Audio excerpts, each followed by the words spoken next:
Pour traiter du sujet de l'infini et des vies numériques, je me suis laissée guider par une inquiétude que je dois confesser, une inquiétude que j'ai ressentie face à l'actualité récente, et en particulier face à un symptôme d'une transformation du web, donc une transformation surtout de nos vies numériques, et surtout d'une instrumentalisation du web par des acteurs qui ont un intérêt à nous voir nous radicaliser dans nos postures, dans nos identités, à nous voir nous affirmer dans notre être ou à nous totaliser, si on veut parler comme le philosophe français Emmanuel Lévinas. Alors, hop. Parce que c'est avec lui que j'aimerais bien un petit instant cheminer ce soir sur cette question ouverte par le Marathon des Sciences et qui porte sur l'infini. Et donc là, la question, ça va être, est-ce que dans nos vies numériques, l'infini existe vraiment ? Donc je vais apporter une réponse très simple qui va être oui, mais. Donc oui, mais il est précaire et je pense qu'il est menacé. Pour proposer un premier cadrage, pour celles et ceux qui ne seraient pas familiers avec l'œuvre de Lévinas, on peut noter de manière préliminaire que l'infini dont je vais parler ce soir, c'est donc un infini d'inspiration lévinassienne. Et chez Lévinas, l'infini, ça va être la manière dont autrui, donc dont l'autre, avec un A majuscule, donc l'altérité radicale, va s'annoncer dans le monde. L'idée d'infini chez Lévinas, c'est vraiment la rencontre d'autrui, c'est être en présence de l'autre comme une altérité radicale, comme ce qui ne peut jamais être complètement saisi par la pensée. Donc l'autre, c'est ce qui me déborde, c'est ce qui toujours m'échappe. Et donc chez Lévinas, il y a vraiment cette dimension éthique liée à cette idée d'infini. Donc l'infini, c'est une révélation qui a lieu dans ma relation à l'autre, à autrui, dans l'expression de la radicale altérité qu'il va s'agir pour l'être humain d'accueillir. Donc, dans son texte que vous avez là sous les yeux de 1961, donc Totalité et infini, Lévinas va opposer l'infini à la totalité. Donc, je fais juste ce petit branchement conceptuel, mais ensuite, on va aller sur des exemples concrets. Donc la totalité chez Lévinas, ça renvoie au système fermé, donc à la pensée qui est totalisante, à l'autosuffisance du sujet, et il va dire même que ça renvoie la totalité à l'être en tant qu'être, c'est-à-dire l'être qui va être rivé à lui-même, qui va être enfermé en lui-même, et il va dire jusqu'à l'étouffement. Et cet être comme totalité, cet être même qui est totalisant, Lévinas va nous dire qu'il est violent. Il va même dire que l'être n'est que violence. Et il va dire dans la mesure où être, c'est toujours persévérer dans son être. Et donc c'est fixer sa présence dans le monde. C'est même chercher à accroître sa présence. Autrement dit, être, chez Lévinas, c'est une entreprise violente de totalisation qui va en fait remplir les écarts, qui va absorber tout ce qui est extérieur et qui va se rifter à sa propre identité. Et c'est comme ça qu'il faut comprendre que Lévinas nous dit que l'être est une entreprise guerrière. Qui nous dit ça ? Il nous dit on n'a pas besoin de prouver par d'obscurs fragments d'Héraclite que l'être se révèle comme guerre à la pensée philosophique. Donc c'est ce qu'il écrit dans la préface de Totalité infinie. Ce qu'il faut vraiment comprendre, c'est que Lévinas, quand il nous parle de l'être comme guerre, il ne veut pas juste affirmer dans une espèce de pessimisme de bas étage que l'être humain est violent ou que l'homme est un loup pour l'homme. C'est pas du tout ça. En fait, il est beaucoup plus radical. Pour lui, être, c'est se poser. Il y a vraiment une position dans l'être, et donc c'est une entreprise de totalisation.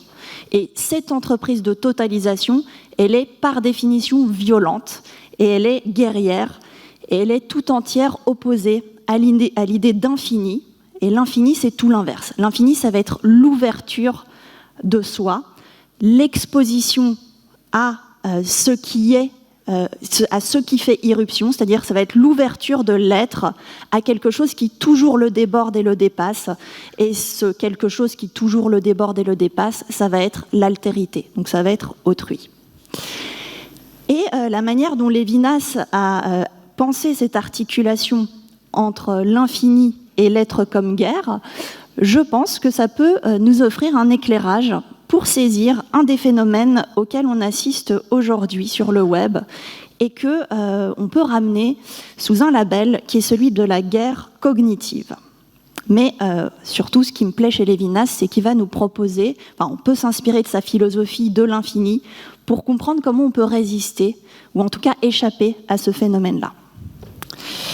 Et donc, ça va être à l'aune de l'infini lévinassien que je souhaite partager avec vous une réflexion sur cette question de la guerre cognitive qui est aujourd'hui livrée dans nos vies numériques.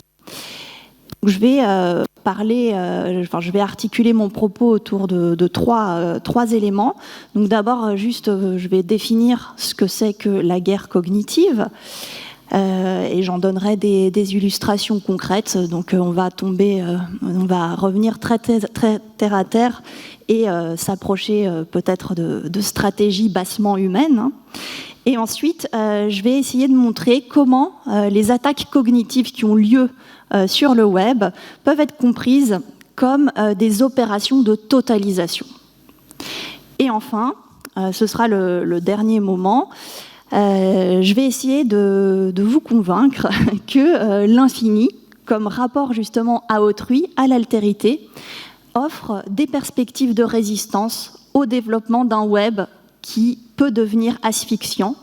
Bref, je vais essayer de montrer en quoi l'infini offre des perspectives de défense cognitive au cœur de nos vies numériques.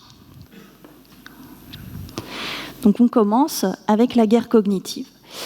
La guerre cognitive, ce n'est pas un concept récent, parce qu'il a quand même déjà une histoire, mais il a connu un regain d'intérêt très récemment, puisque l'OTAN en a livré un concept exploratoire en 2023, qui va être validé dans sa forme définitive en 2024. Et en France, la doctrine autour de ces questions d'attaque cognitive est en cours de rédaction aujourd'hui. Et ce qu'il faut comprendre, c'est que c'est un concept occidental qui vise en fait à décrire et à analyser des attaques qui ciblent nos démocraties, des attaques qui sont menées par, on va dire, nos compétiteurs sur le web et qui disposent de méthodes très bien rodées et savamment orchestrées. Et le but de ce concept de guerre cognitive, donc il faut bien comprendre, il est là pour essayer de décrire les attaques qu'on subit. Donc c'est vraiment ça l'idée. Et pour illustrer ce que je vous dis là, je vais vous passer un petit trailer, si on peut l'appeler comme ça, de l'OTAN qui présente la guerre cognitive. Et vous allez voir vraiment, on parle de comment on se fait attaquer, si vous voulez. Bon, après, il y a le côté OTAN, donc vous allez voir. We've heard Russian officials say that they have no intention of invading Ukraine. In fact, Minister Lavrov repeated that to me today.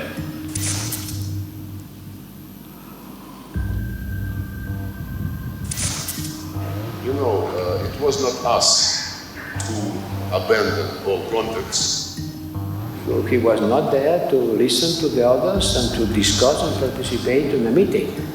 And everybody was asking, mainly to Russia, who is the aggressor, to stop this war. Nausea, yes. Headaches, yes. Blurred vision, yes. Balance and memory issues, yes. Are you suffering? Yes. While they are not new, disinformation campaigns, fake news, or conspiracy theories are used to fragment states and polarize the public opinion. We have been attacked, there has been deceptions, and there has been disinformation throughout the history of NATO. It's about relationship between NATO and EU. Various external actors are trying to undermine the unity of the alliance and affect our populations.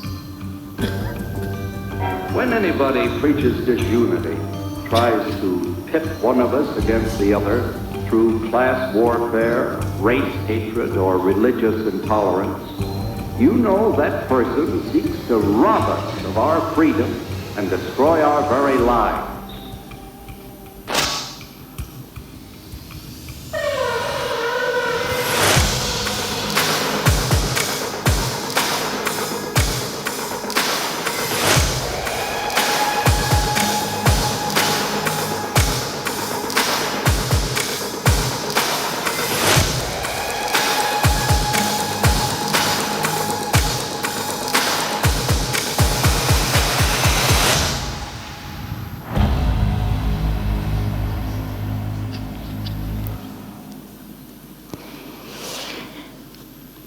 Donc, ce que nous montre ce film, c'est, comme je vous le disais, on utilise le terme de guerre cognitive pour qualifier les attaques que nos démocraties occidentales subissent dans nos vies numériques.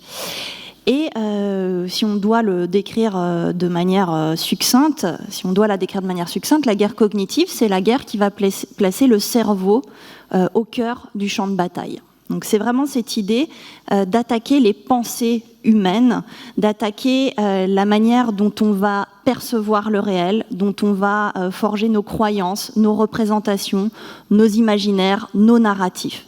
Il y a une différence entre la guerre cognitive et la guerre de l'information, j'y reviendrai, mais voilà, il faut vraiment avoir cette idée que c'est l'esprit et le cerveau humain qui sont au cœur du champ de bataille. Avec une difficulté, c'est que même si ces attaques, elles sont bien en deçà du seuil des conflits armés, les dégâts sur le long terme peuvent être extrêmement forts. Et surtout, la distinction entre le civil et le militaire n'a plus lieu dans un contexte de guerre cognitive. Les attaques cognitives, elles ont également trois aspects, si on veut caricaturer un petit peu. Il y a l'aspect physiologique, donc là ça va être le moment où on va chercher à attaquer le cerveau dans sa biologie. Donc il y a le fameux syndrome de la Havane dont vous avez peut-être entendu parler. En 2016, des diplomates américains et canadiens à Cuba se sont subitement plaints de perte d'équilibre, de troubles de la mémoire, de maux de tête, de perte d'audition, de vue. Et voilà, ils ont été exposés, alors ça peut être soit à des drogues, soit à des ondes électromagnétiques. On a également l'aspect psychologique, où là, on va plutôt chercher à exploiter les biais cognitifs des êtres humains. Par exemple, et j'y reviendrai, en utilisant du contenu à forte charge affective pour influencer les personnes et interférer avec leur processus de décision. Et enfin, il y a la partie informationnelle, qu'on connaît peut-être un peu plus, avec les pratiques de désinformation ou les cyberattaques. Donc ces trois aspects, on les retrouve dans des doctrines et des méthodes qui sont déjà très bien établies chez certains des compétiteurs de l'Occident. Donc les premiers qui nous viennent en tête, ça va être la Chine, dont on a parlé déjà un peu tout à l'heure, et la Russie. Donc en Chine, on ne va pas parler de guerre cognitive, mais on va parler de la stratégie des trois guerres. Et la stratégie des trois guerres, donc, est articulée autour de trois guerres. On a la guerre médiatique, où là, l'idée, ça va être de manipuler l'opinion publique à travers de la propagande sur les médias traditionnels ou les plateformes numériques, avec pour but d'utiliser l'opinion publique comme une arme. On va avoir ensuite la guerre psychologique, donc je passe vite parce que c'est vraiment pas le cœur de mon propos, mais la guerre psychologique, là, ça va être tout le travail développé par ce que les Chinois appellent la science militaire du cerveau. On en a touché un mot dans un des exposés précédents, où le travail, ça va être de créer de la synergie entre l'IA, les biotechnologies et les neurosciences. Et dans cette science militaire du cerveau, il y a 9 sous-domaines qui correspondent à des dimensions du champ de bataille, donc qui vont de comprendre le cerveau quand il est exposé à des nouvelles formes d'armes, Donc comprendre le cerveau, le protéger, mais il y a aussi développer des nouvelles armes dont le but vont être de créer des lésions directement sur le cerveau des gens. Et enfin, on a la guerre juridique. Donc là, ça va être l'idée d'utiliser les lois pour, alors, soit contre des opposants politiques, soit pour légitimer des actions menées par les autorités chinoises. Et un exemple qu'on peut avoir à Taïwan, c'était le fait qu'en 2005, une loi a été passée pour dire que toute déclaration d'indépendance de Taïwan reviendrait à une déclaration de guerre contre Beijing. Donc on voit bien que là, on utilise le droit pour faire la guerre. Donc je passe assez rapidement, mais il faut garder en tête que en Chine, donc cette stratégie des 3 guerres, son objectif premier, ça va être de promouvoir un narratif qui va placer la Chine comme l'unique rival crédible aux États-Unis d'Amérique sur le plan économique, et donc qui va chercher toujours à promouvoir la grandeur de la Chine et à porter atteinte à l'image des démocraties occidentales. On a également la stratégie russe qui est extrêmement bien décrite et qui a toute une doctrine. Donc là encore, on ne va pas parler de guerre cognitive, on parle plutôt de maskirovka. Donc il y a la racine du masque. Donc qu'est-ce que la maskirovka ? Là, ça va être l'art du faux. En fait, du faux, donc du fake. C'est l'art de la déception militaire.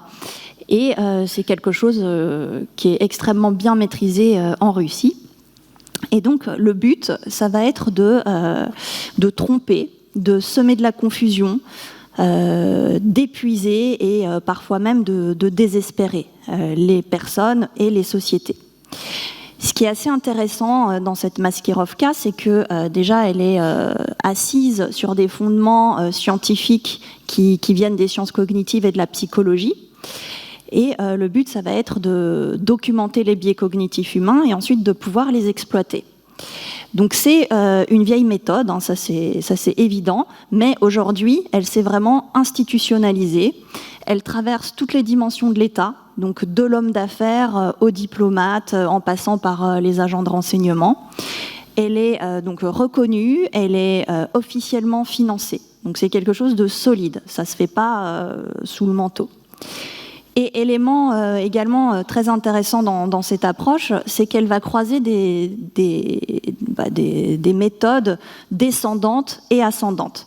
Donc ce que j'entends par là, c'est par exemple si on prend une campagne de désinformation, on va être dans une approche descendante. Ça demande des moyens et on va essayer d'aller, on part du haut, on prend des décisions, on met en place une attaque et on va essayer d'aller atteindre le commun des mortels.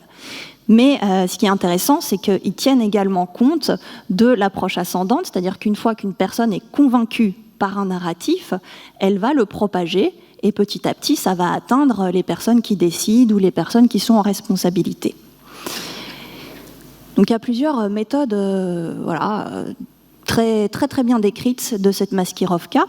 Je vais rapidement en détailler quelques-unes. Donc d'abord, il y a ce qu'ils appellent la désinformativa. Donc ça va être là une opération de descendante, donc qui consiste à propager des fausses informations. Et la plupart du temps, ça va être pour noyer une information pertinente. Donc on va trouver 2 sous-catégories là-dedans. Donc le camouflage, par exemple. Si on construit un hangar fermier pour y cacher du matériel sensible, ou alors on va mettre en circulation des informations contradictoires. Pourquoi ? Pour semer de la confusion, pour rendre les gens incapables de prendre des décisions, c'est-à-dire d'analyser des données parce qu'ils sont saturés de messages contradictoires. On a également toutes les méthodes d'imitation, avec le déploiement des faux objets. Donc ça, c'est des tactiques très, très connues. Je prends un exemple parisien récent, parce que je vis à Paris, donc j'y étais confrontée. Donc de camouliase ou de peintures dérangeantes, c'était les peintures qu'il y a eu dans les rues de Paris, avec soit les étoiles de David bleues taguées dans certaines rues du 14e, ou les mains rouges sang peintes sur le mur des Justes au mémorial de la Shoah en mai dernier. Et voilà, c'est des fausses peintures dont l'unique but, ça ne va pas être de propager de l'antisémitisme ni rien. Il ne s'agit pas de faire penser des choses aux gens, mais il s'agit d'allumer, de radicaliser des postures. Donc ça se passe dans un contexte où en France c'était déjà extrêmement sensible et prêt à exploser. On a ensuite le compromat. Donc le compromat, ça, on peut le traduire par dossier compromettant. Donc ça va être le fait de créer un set de faux ou de vrais documents. Là, ça n'a aucune importance, mais donc ça peut être falsifié dans le but d'être utilisé contre quelqu'un pour nuire à sa réputation ou le faire chanter. Et donc cette culture du dossier qui existe depuis très longtemps en Russie, aujourd'hui, elle s'est amplifiée avec le développement du web et des bases de données numériques évidemment, et l'utilisation des réseaux sociaux a augmenté la vulnérabilité des personnes et surtout a propulsé ce phénomène du compromat à une échelle qui n'a encore jamais été atteinte par le passé. On a également l'idiot utile. Alors, l'idiot utile, c'est simplement l'usage, si on peut le formuler comme ça, d'une personne, souvent qui est naïve. Elle n'est pas mal intentionnée, cette personne. C'est une personne lambda qui est utilisée, en le sachant ou en ne le sachant pas, pour propager simplement des idées qui vont servir la cause russe. Et parfois, ça peut se faire à ses dépens. L'idiot utile, c'est pas un adversaire, c'est pas non plus un malfrat, ni rien de ce genre-là. C'est simplement une personne qui va agir totalement gratuitement, donc elle pense agir pour elle, sauf qu'en agissant, en croyant agir pour elle-même, elle agit également pour la cause russe. Donc, typiquement, il peut y avoir des contenus spécifiquement conçus pour comporter une forte charge affective qui va mener les gens à réagir, et donc ensuite à réagir, propager, et voilà. Et donc ça peut être un des leviers. Si je veux continuer à prendre mes exemples récents, puisque je vous partageais une inquiétude liée à ma vie numérique dernièrement, donc on pourrait formuler l'hypothèse, je ne dis pas que c'est le cas, mais ça pourrait être une hypothèse, que Marine Le Pen aurait été utilisée comme l'idiote utile de la Russie, dans la mesure où elle a propagé un narratif qui sert les intérêts russes, et ce tweet du ministère des Affaires étrangères russe qui a manifesté donc son soutien à Marine Le Pen durant les législatives pourrait permettre à certains, en tout cas, de formuler ce type d'hypothèse. Enfin, la dernière méthode qu'on peut avoir en tête, c'est la démoralisation. Donc, je ne rentre pas trop dans les détails pour ne pas prendre trop de temps, mais vraiment l'idée, ça va être de démoraliser les gens, de provoquer des syndromes dépressifs et de les mettre dans une détresse pour soit les empêcher de prendre certaines décisions, soit les pousser à prendre des décisions qui, là encore, peuvent se faire au profit des intérêts russes. Donc, juste pour résumer cette maskirovka, c'est pas une vieille méthode pré-soviétique, je ne sais quoi. Aujourd'hui, c'est un vrai état d'esprit qui traverse toutes les sphères de la société russe, militaire, politique, diplomatique, et c'est une méthode qui a été non seulement amplifiée, mais surtout améliorée grâce aux technologies numériques, donc qui la font vraiment gagner en efficacité, donc avec des méthodes de désinformation, de démoralisation, de manipulation. Je vais prendre un exemple concret d'application de cette maskirovka en vous parlant du cas de Novi Zanzari, qui est donc une petite ville en Ukraine. Et donc ce qui s'est passé, c'est que en 2020, un avion a atterri, donc le 18 février, avec entre autres 45 Ukrainiens à bord. Le problème, c'est qu'à peine l'avion a-t-il atterri que des premières rumeurs ont commencé à circuler sur les réseaux sociaux, disant que les passagers étaient infectés, étaient positifs en fait au Covid, et qu'ils allaient être transférés dans un hôpital, et l'hôpital étant à Novi Zanzari pour une mise en quarantaine. Donc les autorités ont tout de suite réagi en disant oui, l'avion a bien atterri, mais non, personne n'est infecté, tout le monde a été testé et aucun cas de Covid n'a été recensé. Le problème, c'est que ça n'a eu aucun effet. Les habitants de Novi Zanzari se sont mobilisés, donc la campagne de désinformation a continué.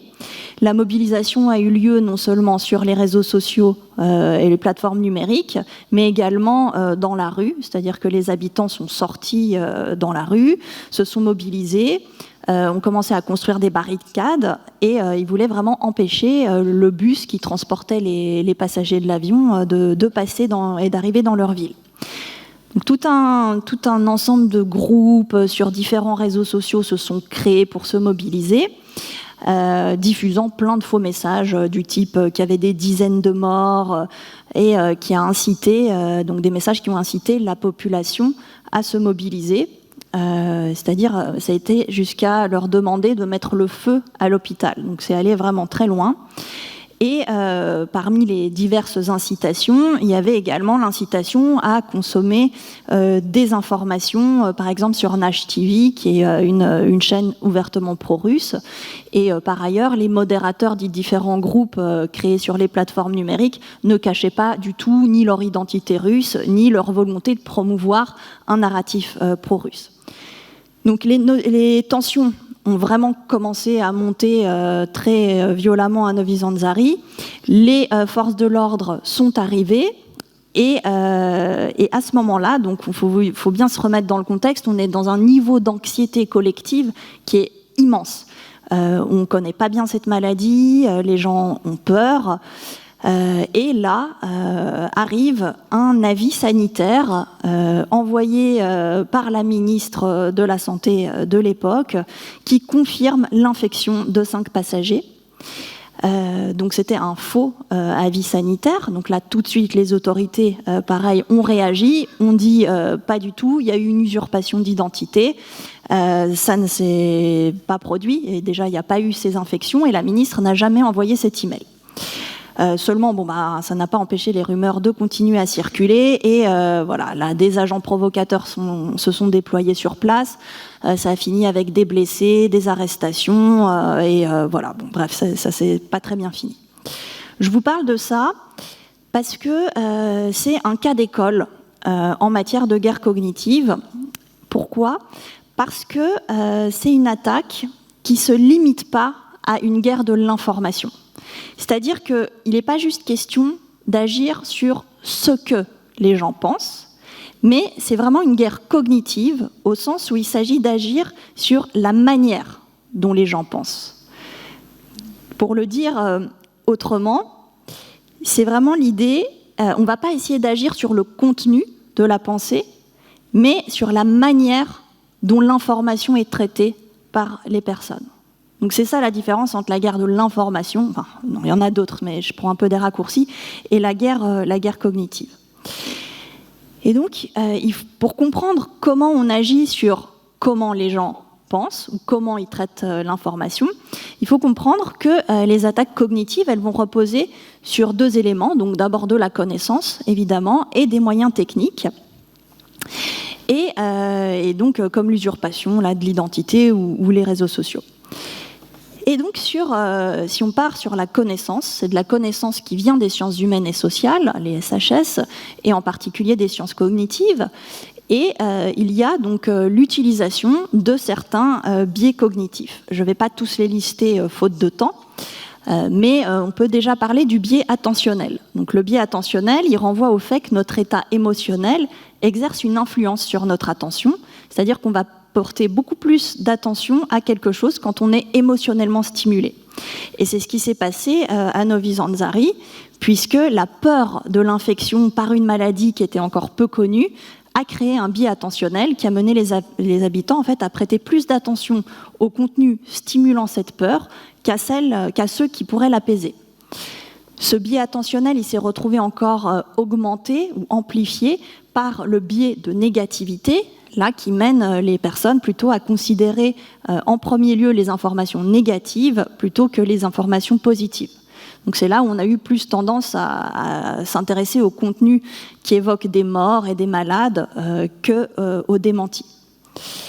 Donc ce qu'il faut comprendre là, c'est que les attaquants russes, en mettant en circulation du contenu sur les réseaux sociaux à forte charge émotionnelle et du contenu négatif, ils ont exploité des biais cognitifs humains afin d'agir sur les manières de penser des habitants et de déstabiliser la ville ukrainienne. Donc le but là de ces attaques, c'est pas du tout de la propagande. C'est-à-dire qu'il ne s'agit pas de propager une vision du monde, encore une fois. Mais là, c'est de diffuser du contenu qui va être à même d'interférer avec le processus de décision des personnes. Donc on est vraiment sur une attaque qui va agir sur les manières de penser et non pas sur le contenu de la pensée. Je vais également vous parler rapidement du biais d'influence continue, puisque là, ça vise simplement à dire que quand une information a été discréditée, elle continue à influencer le raisonnement et la compréhension des personnes. Donc dans l'épisode là, de Novi Zanzari, ça a été le cas. Le gouvernement a très bien pu faire des déclarations sur la bonne santé des passagers ou même sur l'usurpation d'identité de la ministre. Ça n'a eu aucune incidence, ou presque, sur la manière de penser des habitants. Et donc ces quelques biais cognitifs qui sont très bien documentés par la littérature en psychologie ou sciences cognitives, ils ont été créés et exploités par les attaquants grâce à leur connaissance de ces théories, mais également grâce à l'utilisation d'outils numériques qui agissent là comme des véritables catalyseurs technologiques. Donc pourquoi ? Pour le dire rapidement là encore, eh bien tout simplement parce que les plateformes numériques reposent sur des algorithmes de hiérarchisation de l'information qui vont stimuler, enfin c'est l'effet, la polarisation des opinions, les clôtures communautaires, la circulation des contenus à forte charge affective et qui vont encourager les comportements addictifs. Par exemple, le phénomène de la bulle de filtre, que vous avez sans doute déjà croisé au cours de votre vie, puisqu'elle est documentée depuis une dizaine d'années. Voilà, c'est quelque chose qui existe, au sens où les algorithmes vont filtrer l'information qui parviennent, enfin, les informations qui parviennent aux individus. Et qu'est-ce que ça va créer ? Ça va créer un état d'isolement intellectuel et culturel. Pourquoi ? Évidemment qu'il faut faire un tri, mais simplement la question c'est quels sont les critères de ce tri. Et un des problèmes, c'est que les espaces dans lesquels on évolue en ligne sont personnalisés, ce qui fait que mon web n'est pas le même web que celui de mon voisin, de ma voisine, que vous ou votre voisin, votre voisine. Qu'on est chacun, voilà, c'est l'image de la bulle de filtre, dans des bulles différentes. Mais le problème de ça, c'est que ça va créer un effet de totalisation, si je reprends le terme de Lévinas, c'est-à-dire un renforcement des opinions et des croyances de chacun, dans la mesure où on n'est tout simplement plus mis en contact avec de l'altérité, de la différence. Et donc, ce phénomène de la bulle de filtre, qui est déjà bien documenté par la littérature scientifique, si on veut faire un petit pas de côté et aller dans la fiction, et en particulier la science-fiction que j'aime beaucoup, je peux vous parler d'un scénario de la Red Team que vous connaissez peut-être. Donc la Red Team, c'est un collectif donc financé par la Défense qui comprend des auteurs de science-fiction, mais également des experts militaires, scientifiques, illustrateurs, illustratrices, etc. Et ils ont réalisé plusieurs scénarios qu'on peut trouver dans un recueil qui s'appelle « Ces guerres qui nous attendent ». Et l'un de ces scénarios s'appelle « Chronique d'une mort culturelle annoncée ». Et donc, ce qu'il nous dit, je vais vous passer un petit extrait parce qu'ils ont fait là aussi un petit trailer vidéo. Ils nous disent que on est donc dans les années 2040, et là, on a 90% des Européens et Européennes qui vivent dans ce qu'ils appellent, alors ils appellent pas ça des bulles de filtre, ils appellent ça des safe spheres, et qui fait que les gens vivent dans des mondes différents. Donc là, l'illustration, il y a le monde black metal, avec donc des corbeaux, pardon si c'est un peu caricatural, mais c'est l'illustration, et une femme qui porte une robe noire, et il y a plutôt la version yoga, avec des perroquets arc-en-ciel et plutôt des robes blanches. Et je m'arrête là pour vous montrer tout de suite le trailer.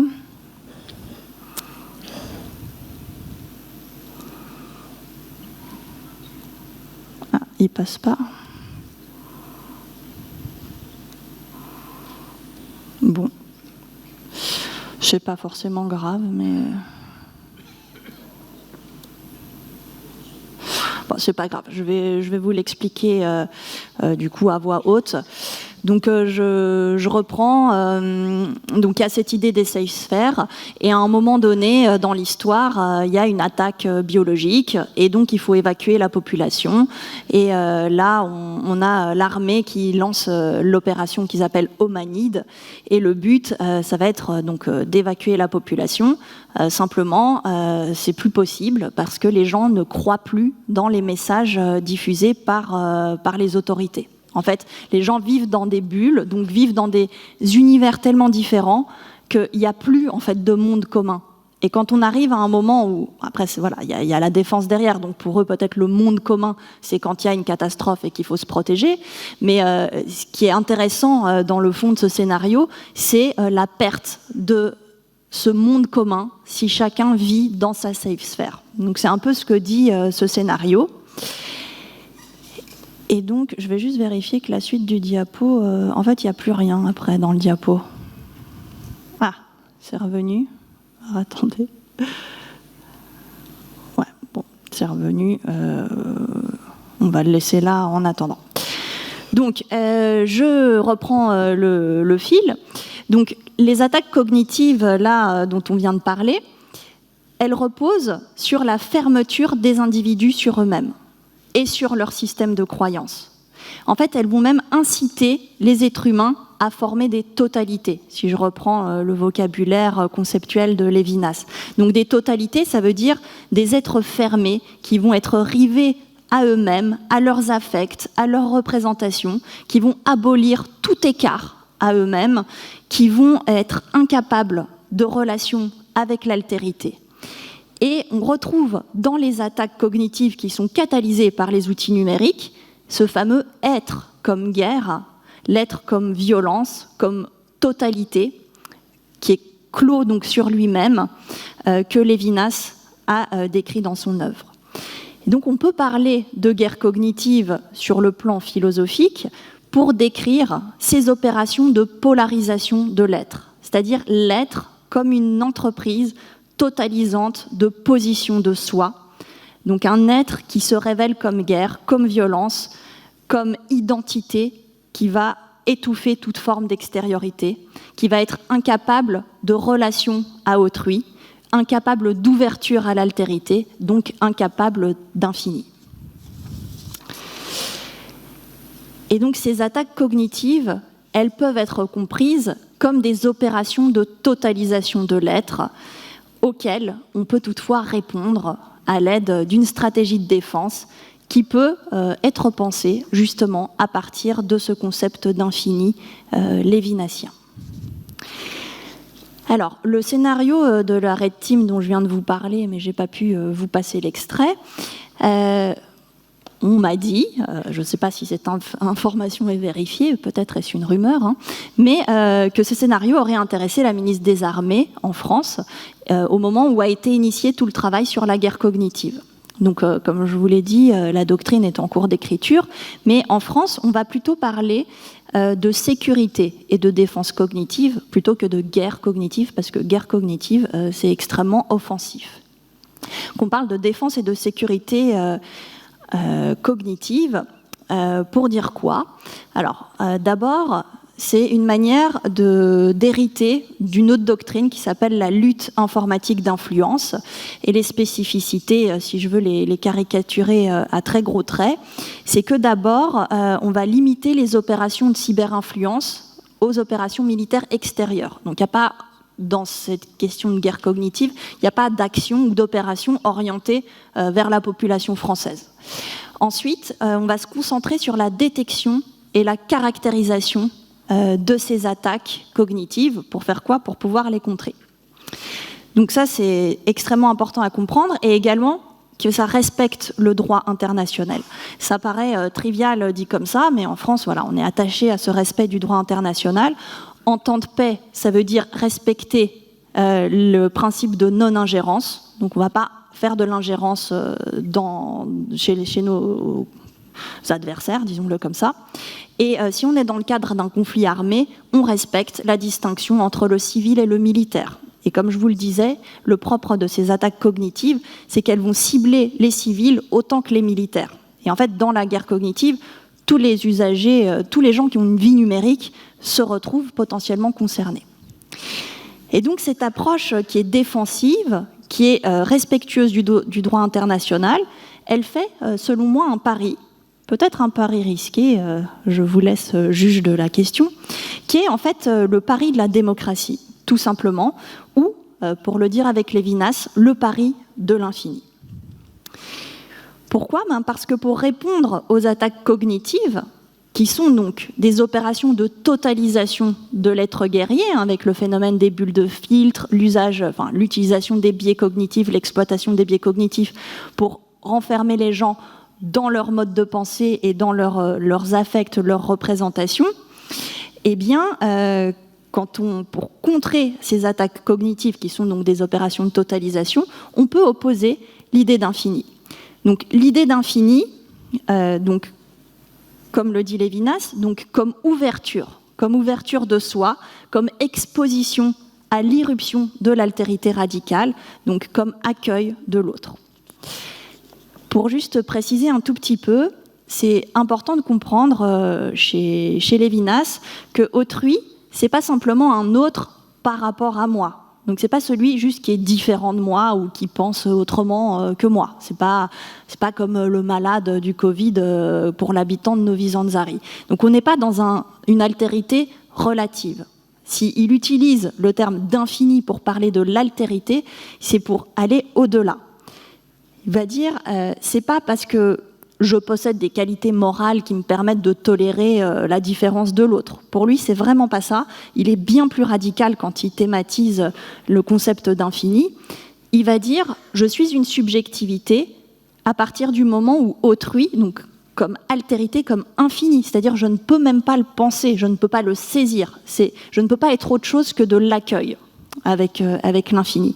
En fait, c'est autrui comme une extériorité, mais une extériorité qui est tellement irréductible qu'on a besoin du concept d'infini pour pouvoir la saisir. Donc l'idée d'infini, elle va signifier l'ouverture originaire du soi à la présence d'une altérité qui justement me déborde. Et donc la grande leçon de Lévinas, elle réside justement en ceci, que la différence précède toujours l'identité.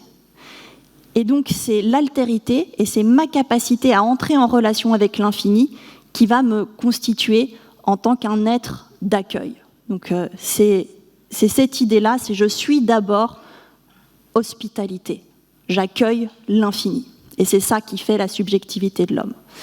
Et donc pour conclure, je dirais simplement que, avec tout ce que je vous ai partagé là, qui est lié à des inquiétudes que j'ai ressenties en étant la témoin d'attaques, parce qu'il faut les appeler comme ça, je pense, sur le web, eh bien, on peut dire qu'on peut reprocher aux armées françaises de répondre à la guerre cognitive par une approche défensive, éthique et respectueuse des lois.